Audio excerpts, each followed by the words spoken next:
By the time you're listening to this, I'll likely be on a chairlift somewhere with frozen toes and 3 very excited kids arguing about who gets to go first. Our annual family ski trip has become a tradition. Living in San Diego, where winter mostly means pants instead of shorts, packing up for the snow feels like a full-blown expedition, and the kids start counting down weeks, if not months in advance.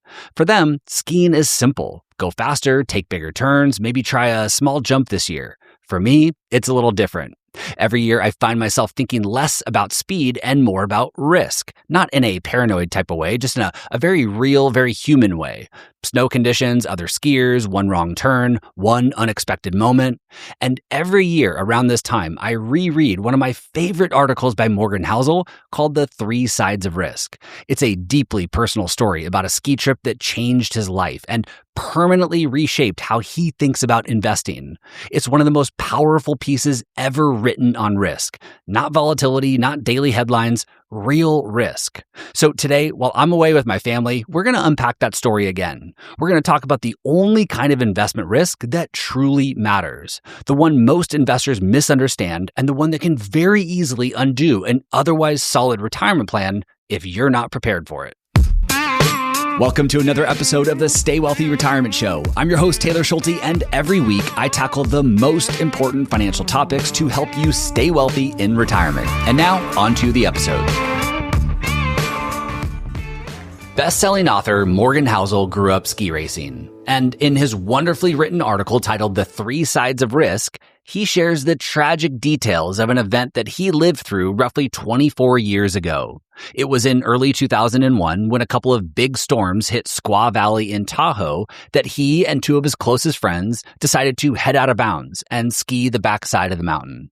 Fresh, untouched snow, no rules, and challenging terrain. It's what every experienced skier is after. Their first attempt skiing the backside of the mountain was a success, minus a small knee-high avalanche that he said only added to the excitement. When they safely got to the bottom to catch a ride back to civilization, Morgan's 2 friends, Brendan and Brian, wanted to go back for round 2. Morgan, for an unknown reason that he still can't explain today, opted out for the second attempt, but offered to pick them up in his truck at the bottom of the mountain so they didn't have to hitch a ride back. They solidified their plan and split ways. As they had discussed, Morgan went to the pickup spot at their agreed-upon time, but his 2 friends never showed. The unimaginable had happened. Search and rescue teams eventually found Brendan and Brian sometime after midnight, buried under 6 feet of snow. Their lives had been cut way too short at 17 years old. The entire article is worth reading and rereading, and I've linked to it for you in the show notes, but you're probably wondering, what exactly does this story have to do with investing? Well, everything, actually. As Morgan put it, this tragic event that occurred over 2 decades ago opened his eyes to the idea that there are 3 distinct sides of risk: the odds that you will get hit, the average consequences of getting hit, and the tail end consequences of getting hit. Now, getting hit is just a metaphor for an event occurring. It doesn't have to be negative or tragic. It could be something positive. Most people can grasp the first 2 sides of risk, the odds of something happening and the average consequence of that thing happening. But the third one, he argues, can likely only be learned through experience. The third side of risk is commonly referred to as tail risk. In the investing world, the simplified definition of tail risk is the probability that an asset performs far below or far above its average past performance.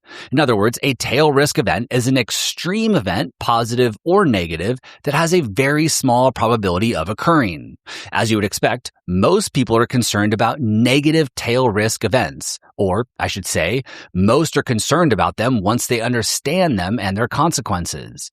Morgan and his friends knew that skiing, especially skiing out of bounds, involved risks. They also knew that given their skill level and experience, the average consequences of skiing out of bounds were tolerable and survivable.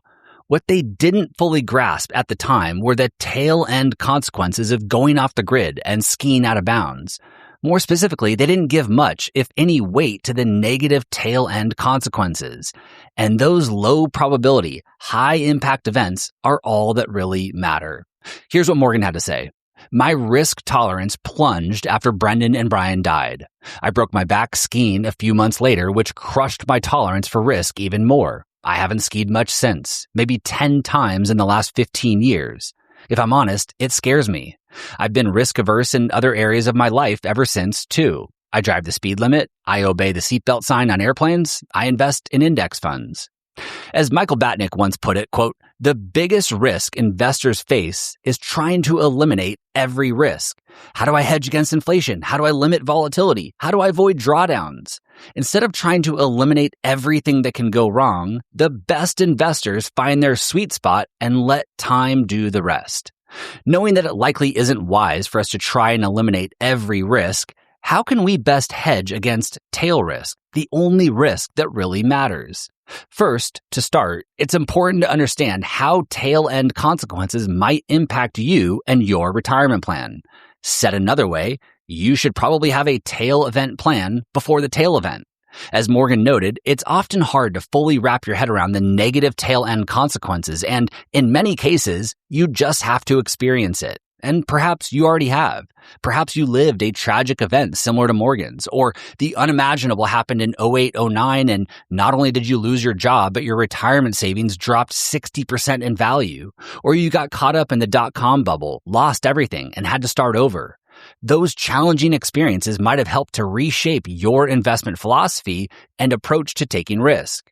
Regardless, going through a comprehensive planning process and shocking your plan for low probability, high impact events can potentially help bring negative tail risk events to the surface, allowing you to identify opportunities to mitigate the consequences and document an ideal, disciplined response that keeps your emotions in check. As I've said many times here on the show, knowledge is power, and knowing what could potentially put your retirement plan in jeopardy can help you make more informed decisions with your money and investments. The next hedge against tail risk is time. As you extend your investing time horizon, you reduce the chances of a negative tail risk event destroying your plan. Long-term investors, on average, will have a better and more positive investing experience than short-term investors. And lastly, since time is not on everyone's side, the final hedge against tail risk, both positive and negative, is diversification. And let me first address why diversification allows us to actually benefit from tail events with positive outcomes. In 2017, the S&P 500 rose 22%. 23 companies out of all 500 contributed to half of that return. Apple stock alone contributed to more of the return that year than the bottom 321 companies combined. In 2021, the NASDAQ was up 32%. 25 companies out of 100 accounted for 75% of that total return. In 2023, only 27% of stocks outperformed the S&P 500, making it the narrowest market since 1995. The trend continued last year in 2024, with just 28% of stocks beating the index, marking the second narrowest year in nearly 3 decades. Lastly, according to JP Morgan, from 1980 to 2014, 40% of all the companies in the Russell 3000 index lost at least 70% of their value and never recovered. I'll say that again. From 1980 to 2014, 40% of all the companies in the Russell 3000 index lost at least 70% of their value and never recovered. If you were a stock picker, odds are slim that you would have known what stocks to own and what stocks to avoid every single year. You could have easily experienced a negative, potentially catastrophic outcome. But if you took a more diversified approach and invested $100,000 in the Russell 3000 index in 1980, it would have been valued at roughly $4.7 million by 2014, almost a 50x return during a time period when 40% of the companies in the index lost 70% of their value and never recovered. By diversifying your investments and choosing to own the entire market through low-cost index funds, you are a direct beneficiary of tail events with positive outcomes. In addition to having a properly diversified portfolio, it's of course critical to have a war chest of cash and short-term bonds to weather unpredictable storms, as well as securing the right types of insurance. Not iPhone insurance or roadside assistance, Most people can skip those. I'm talking about protecting against the big stuff that can destroy a plan, like liability, disability, life, and potentially long-term care. Lastly, it would also be prudent to have a plan to monitor your investments and keep them in line with your investment policy statement. Pay off debt, live below your means, and regularly review and update important documents like your will, trust, power of attorney, and advance medical directive. The combination of all these smart, diversifying decisions, coupled with time and a clear understanding of the three sides of risk, can dramatically reduce the chances that a low probability, high impact event puts your retirement plan in jeopardy. Really quick, before we wrap up, many of you have reached out over the years asking about these complex investment products that more or less aim to hedge against tail risk. There seems to be something new being advertised every time I turn around, but most of them are essentially sophisticated options trading strategies packaged up as an enticing product that, in one way or another, claim to provide a healthy amount of upside while mitigating the extreme downside. Sounds pretty good. And while the math behind some of these popular tail hedging strategies adds up in the textbook, implementing them effectively and cost efficiently at scale in the real world has proven to be very challenging. My friends at Alpha Architect wrote a short piece on the topic last year saying, quote, "Tail hedging is not as easy as you may think. First off, it is a highly expensive endeavor. Most of the time, an investor is purchasing put options that simply expire worthless, representing a 100% loss. Even when options are rolled, they become a constant drag on the portfolio, a drag that many would rather avoid, and for good reason.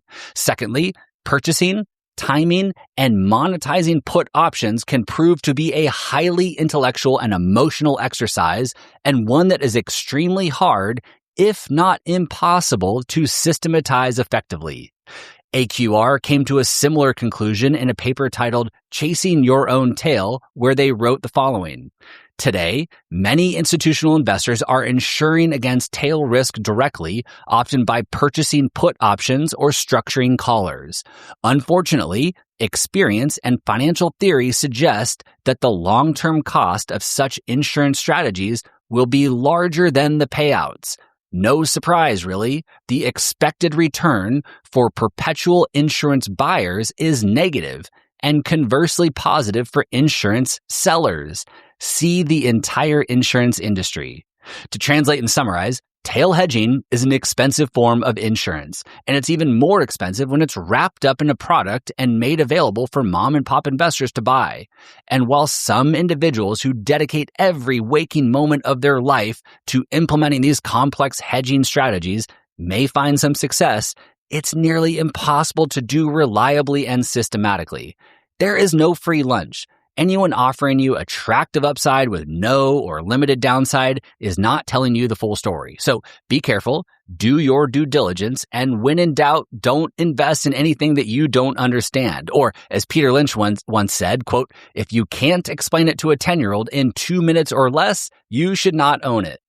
As Morgan Housel wisely concluded in his article, The Three Sides of Risk, quote, "In investing, the average consequences of risk make up most of the daily news headlines. We spent the last decade debating whether economic risk meant the Federal Reserve set interest rates at 0.25% or 0.5%.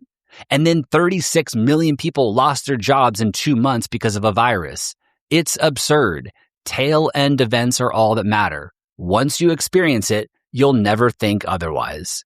Thank you, as always, for listening. And once again, to read Morgan's article, as well as the other resources mentioned, just head over to youstaywealthy.com/271.